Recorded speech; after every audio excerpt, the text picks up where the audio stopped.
이번 화재로 정부 데이터 관리에 허점이 드러났는데요. 전문가와 정부 서비스 복구 그리고 재발 방지 대책 짚어보겠습니다. 김명주 서울여대 정보보호학과 교수와 함께하겠습니다. 어서 오십시오.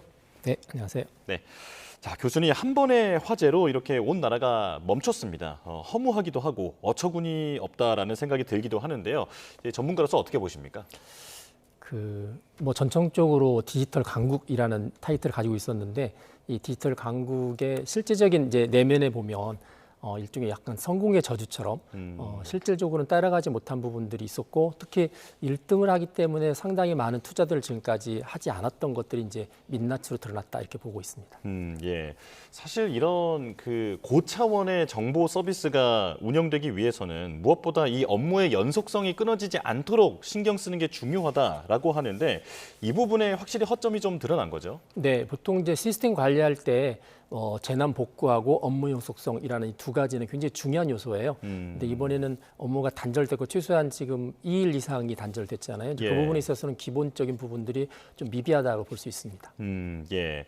자, 이제 민원 업무가 곧 9시부터 시작이 될 텐데 주말 사이에는 그나마 좀 가려졌지만 오늘부터는 상당한 혼란이 불가피하지 않습니까? 그렇죠. 정부24 같은 경우는 사실은 민원의 뭐 최첨단에 있는 이제 사이트인데 일단 정부24가 원상복귀되지 못했던 걸로 알고 있고 또 이제 이 복지로라고 해서 사회복지 분야의 또 서비스도 역시 이루어지지 않고 있어서 아마 이제 9시가 돼서 정상적인 업무가 되면 특히 증명서라든지 인증이라든지 여러 부분들이 있어서 이제 사람들이 피부로 느끼는 불편함이 좀 따를 거라고 생각을 하고 있습니다. 예. 말씀을 듣다 보니 불편뿐 아니라 혹시 어떤 범죄에 악용이 된다거나 그런 위험은 없겠습니까? 현재로서는 뭐 그것까지 예측하기는 힘들고요.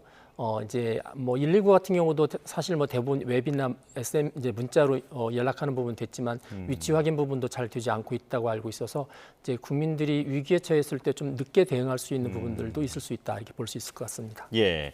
자, 화재 원인에 대해서는 합동 감식이 진행 중인데 일단 왜 불이 났는지부터 그 전에 있어서는 배터리와 서버를 한 공간에 둔 것 자체가 문제다라는 지적이 있더라고요. 네, 원래는 이전에는 이제 이 배터리라는 게 무정전 전원 장치라고 그래서 전원이 나가면 얘가 이제 대신 따라오는 일종의 이제 충전 장치인데 예. 그래서 옆에 보통 뒀거든요. 근데 최근에 이제 리튬이온 배터리를 쓰면서 얘가 굉장히 위험하다고 알려져 있어서 이 작업이 사실은 이제 격리시키는 작업을 하고 있던 중이었어요. 밑에 지하로. 그러면서 작업 중에 이제 화재가 발생을 해서 지금과 같은 상황이 벌어질 것 같습니다. 예.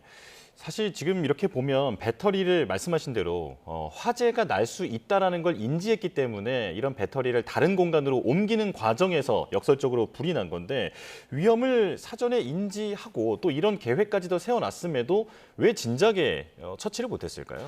이게 이제 지금 약간 논란의 소지가 된 게 배터리를 분리할 때 전원을 뽑았느냐 뽑지 않았느냐 뭐 이런 논란도 있는 것 같아요. 근데 물론 분리할 땐 당연히 전원을 뽑는 게 맞지만 이 리튬이온 배터리 같은 경우는 전원이 뽑힌 상태에서도 외부 충격에 가해지거나 아니면 여러 가지 불꽃이 튀거나 그랬을 때는 화재 발생의 가능성이 있어서 사실은 굉장히 조심해야 되고요.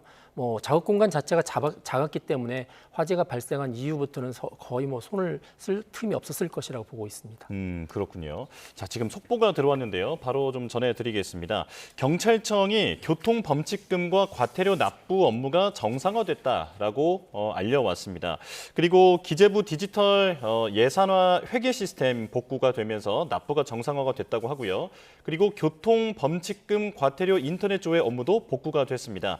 경찰청은 일시 중단됐던 교통민원24 서비스도 정상화가 됐다고 합니다. 범칙금 통보 우편은 우체국 복구 상황에 따라서 발송될 것으로 보이고요. 경찰은 이번 장애로 과태료 등의 납부 기간을 연장하는 것을 검토 중입니다. 그리고 경찰청은 현재 과태료 납부 연장 대상자를 선정하고 있다라는 소식까지 들어왔습니다. 자, 교수님 바로 이어서 질문 드리겠습니다. 사실 지금 세금이라든지 과태료라든지 이런 걸 내야 하는 상황에서 이런 정부 서비스가 마비되면서 내지 못했다라고 하면 여기에 어떤 불이익이 있어서는 안 되겠죠? 그렇죠. 아무래도 당연히 이제 정부에서 그거에 대해서 고려를 해야 될 것 같고요. 그리고 이제 다른 피해들이 또 발생하는 거에 대해서는 정부가 개입할 수 없는 부분도 상당히 있을 것 같아요. 뭐 예를 들어서 지금 우체국 같은 경우는 예금 쪽은 회복이 됐지만 이제 주로 이제 택배라든지 이런 쪽은 아직도 부담스러운 상황이라서 이게 지금 연휴 특히 이제 명절이 껴 있잖아요. 예. 이런 경우도 상당히 이제 지체가 될 거고 그거로 인한 피해 산정은 사실 하기 굉장히 힘든 그런 상황입니다. 예. 자, 앞서 그 화재를 예방하기 위한 작업을 하다가 오히려 화재가 발생했다. 지금 이 얘기를 말씀드리고 있었는데 배터리를 분리하는 과정에서 어떤 실수가 있지 않았을까라고 하는 추정도 나오고 있습니다. 그 중에 하나로 제기되는 것이 숙련된 작업자가 아니라 아르바이트라든지 네. 예, 어떤 이런 임시 노동자가 일을 하다가 혹시 실수한 게 아니냐라고 하는 지적도 있는데요.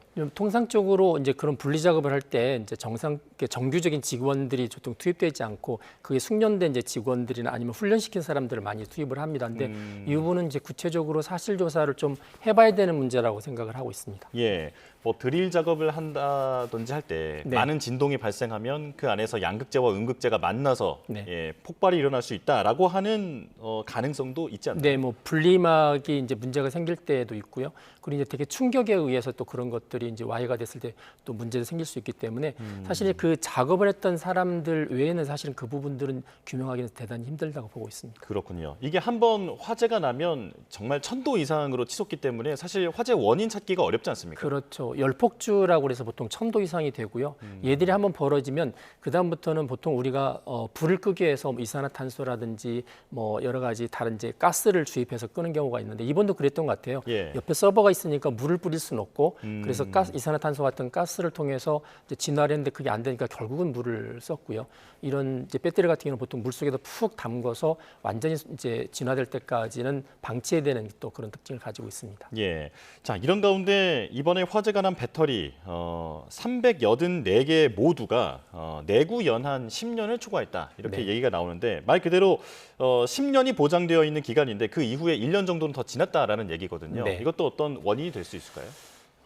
사실 이제 그 내구연한이라는 거는 제조사에서 법적으로 책임지는 이제 제조사의 결함이 한 거기 때문에 현재로서는 10년이 지났는데 사용하고 있었다는 부분들에서 제조사는 좀 약간 면피할 수 있는 부분들이 있고 다만 이제 내구연한이 지나서 여전히 성능이 괜찮으면 계속 쓰는 경우가 있어요. 근데 이런 부분은 조심해야 되는데 원래는 이제 예산들이 있으면 바꿔치기를 해야 되거든요. 예. 그러니까 지금 전반적으로 우리나라 이 정보전산망 자체가 지난번 2년 전에 사고도 네트워크 장비 때문에 문제가 됐는데 그 카카오 사태. 카카오 사태 이후에 예. 또 그 네트워크 장비 때문에 전체 정부 전산망이 이제 먹통됐던 때가 있었습니다. 예. 그때도 네트워크 장비가 내구 연한을 지났던 거였거든요. 그러니까 전반적으로 내구 연한이 지난 것들은 교체해 줘야 되는데 예산 문제 때문에 계속 이제 이 디지털 정부 쪽에 장비 교체가 이제 지연되고 있는 거죠. 예. 말씀하신 사례가 2023년에 있었던 행정방 맞습니다. 마비 사태고 그 전에 2022년에 카톡 먹통 그렇죠. 사태가 네, 지금 그때는 있었던 이제 거죠. 배터리 화재였었죠. 아, 네. 그렇군요. 네, 네. 자, 일단 왜 이렇게 복구가 느린 것인가? 이것도 궁금해집니다. 원인이 뭘까요? 원래는 이제 이게 교과서에 나와 있는 건데요. 이제 온라인으로 실시간 서비스하고 있는 서버는 항상 이렇게 이중화해서 옆에 대기 상태로 똑같은 서버를 보통 두도록 되어 있습니다. 그래서 원래 A라는 서버가 죽으면 B라는 서버가 바로 따라오도록 되어 있는데 이런 이중화가 현재 정부에서 진행해 오고는 있었지만 완벽하게 이루어지지 못한 상태였고 여기 이제 화재라는 이제 예측하지 못했던 사건이 이제 생기면서 이중화되지 못했던 부분들이 이제 드러난 거죠. 그렇기 때문에 시스템이 바로 따라오지 못하고 지금 이제 수작업으로 이런 부분들을 진행을 하고 있습니다. 예. 그런데 앞서서도 저희가 잠깐 정리를 해봤습니다만 비슷한 사례가 분명히 있었잖아요. 네. 왜 여기에서 교훈을 얻지 못하고 이번에 이런 사태가 또 발생했느냐 이 부분이 답답하거든요. 앞서 말씀드렸던 것처럼 이제 2022년에 이제 카카오 화재 사건이 있었죠. 예. 그 당시가 이제 배터리 때문에 생겼던 문제였고, 그 기업에 대해서 아주 엄격하게 주문을 했던 것 같아요. 왜 이중화 장치를 하지 않았느냐. 그래서 사실 카카오 같은 경우는 이제 안산에다가 데이터 센터를 지금 따로 이제 만든 형편인데, 막상 정부는 그 당시에 화재나 이게 발생했을 경우에 뭐 3시간 이내에 들어올 만큼 이중화가 됐다라고 이제 담당자가 공을 했음에도 불구하고 실제로는 잘 이루어지지 않은 거죠. 그리고 이걸 책임지고 있는 이제 과기정통부 입장에서는 이 행안부 소속되어 있는 부분들을 민간인 기업처럼 다룰 수 없는 또 그런 한계도 있었을 겁니다. 예. 아마도 예산 문제가 발목을 잡지 않았을까라고 맞습니다. 하는 네. 지금 그런 분석도 나오고 있는데 사실 민간에는 이렇게 강하게 질타를 해놓고 이 나라의 이 시스템이 멈출 수도 있는 이런 중요한 시설에 대해서 쌍둥이 시스템을 만들어 놓지 않았다라고 하는 게 생각할수록 좀 어이가 없습니다. 그렇죠. 뭐 국민들이 볼 때는 말이 안 되는 거죠. 예. 본인한테는 굉장히 이제 관대하고 민간 쪽에는 굉장히 이제 엄격한 것처럼 와닿기 때문에 이제 이 부분들은 이제 정부 전체적으로 보면은 이제 이런 정부 시스템에 관해서 역할 분담이 되어 있지만 혹시나 이제 행안부 쪽에서 이걸 관리할 수 있는 능력이 되지 않는다면 과기정통부랑 좀 협력하는 체제를 더 긴밀하게 해야 될 것 같고요. 저는 어떤 생각도 하냐면 최소한 하드웨어, 그러니까 뭐 이런 서버라든지 이런 부분들은 정부가 다 끌어안고 데이터 센터에 갈 게 아니라 일정한 부분들은 민간인한테 이양을 해줘도 괜찮지 않을까 하는 생각을 하고 있습니다. 그게 오히려 더 안정적인 운영에는 더 도움이 될 것이다. 외국의 경우는 이제 많은 정부들이 클라우드를 정부가 직접 운영하지 않고 주로 이제 의주 주는 형태로 진행을 하고 있죠. 그렇군요. 네. 자, 이런 쌍둥이 데이터 시스템을 만든다라고 하는 것은 예산이 그만큼 더 많이 드는 일이죠. 네, 보통 쌍둥이라고 그러면 2배를 생각하는데 네. 사실은 3배 이상이 듭니다. 아, 그렇습니까? 네, 그래서 쌍둥이도 여러 가지가 있는데 A가 움직일 때 얘를 데이터를 계속 가지고 있다가 이제 A가 죽으면 따라오는 시스템이 있고요. 그냥 동시에 2개가 같이 움직이면서 누가 데이터 서비스를 할 거냐를 이제 결정하는 게 있는데 후자의 경우는 진짜 많은 비용들이 이제 들어옵니다.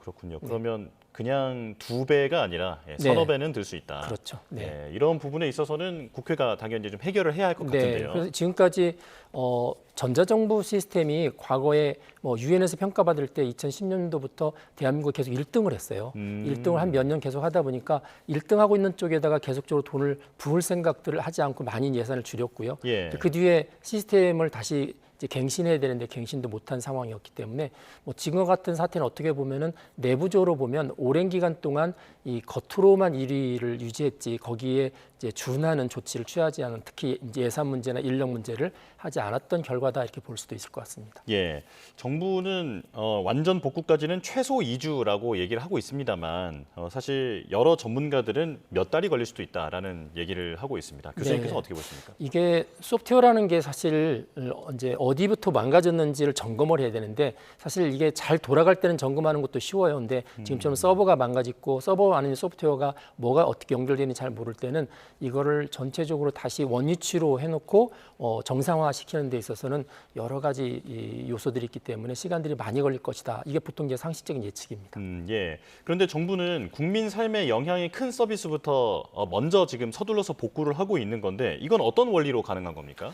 사실 이제 그 배터리가 타면서 한 96개 시스템 서버가 영향을 받았고 네. 그 같은 공간에 있던 이제 다른 것들은 이제 그냥 자동으로 셧다운을 시켰거든요. 그러니까 나머지는 다시 이렇게 올릴 수가 있습니다. 이제 문제는 그 96개의 시스템 가운데서 지금 일부는 이제 돌아오고 있지만 돌아오지 이제 못하고 있는 것들을 과연 어떻게 할 거냐. 그러니까 지금 당장 그 공간은 화재로 이제 소실이 됐잖아요. 예. 그러니까 이제 다른 센터로 옮길 거냐, 아니면 민간의 클라우드에 또 도움을 받을 거냐, 뭐 여러 가지 이제 결정을 해야 되고 그 하드웨어적인 이제 복구 외에 그 안에 돌아가고 있는 또 서버 그 시스템들이 있거든요. 그 시스템을 기존의 시스템하고 연동하는 과정들도 또 하나씩 또 짚어 넘어가야기 때문에 이 부분들이 상당히 이제 시간이 소요될 것으로 예측하고 있습니다. 예, 자 지금 이번 사태와 관련해서 정부의 입장 발표가 있습니다.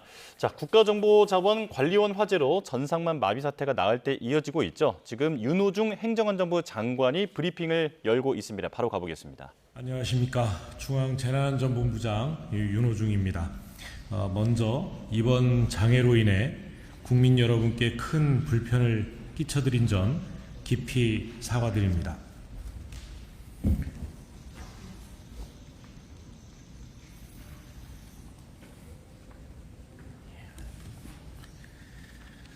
정부는 국민의 일상과 직결된 서비스가 조속히 정상화될 수 있도록 모든 역량을 집중하고 있습니다.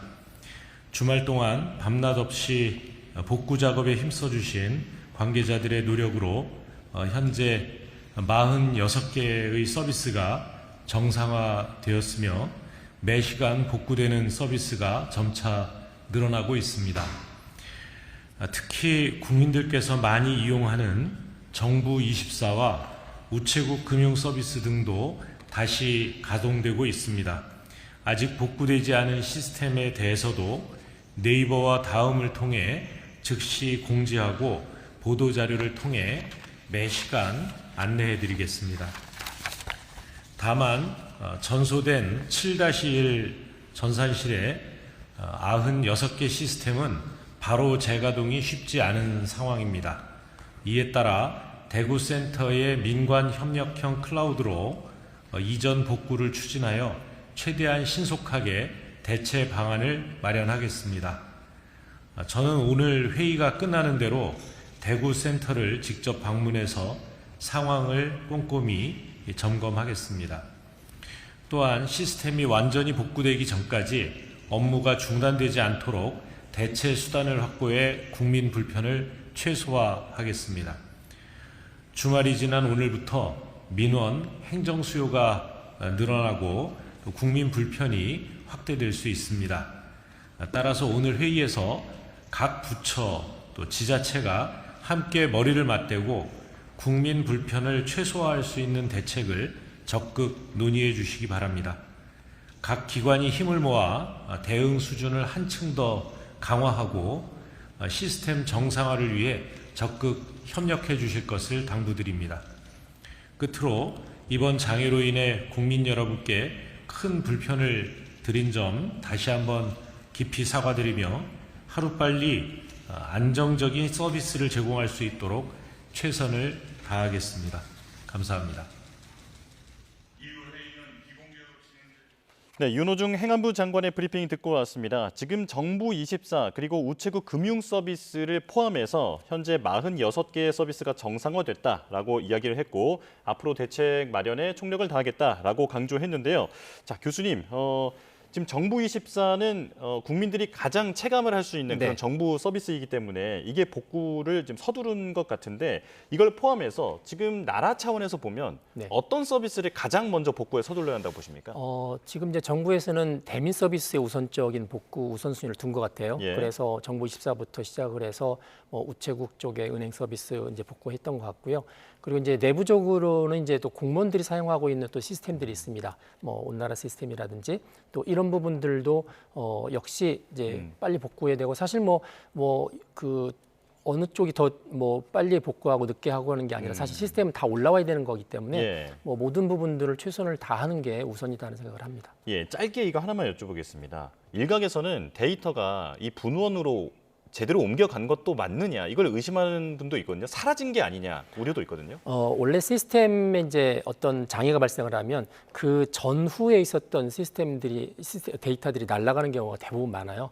보통 이제 트랜잭션 손실이라고 그러는데 이제 이거는 실제 돌려봐야 나오는 거고 어떤 데이터가 사라졌는지는 현재로서는 파악하기 굉장히 힘듭니다. 그래서 정상화가 다 됐습니다 하는 시점에서 화재가 발생했던 전후부터 그 이후에 어떤 주문들이 있었는지 어떤 요구들이 있었는지를 다 파악하는 거기 때문에 그것도 사실 상당한 시간이 걸립니다. 그렇군요. 데이터 손실 가능성까지 네. 염두에 둬야 한다. 네, 여기까지 듣겠습니다.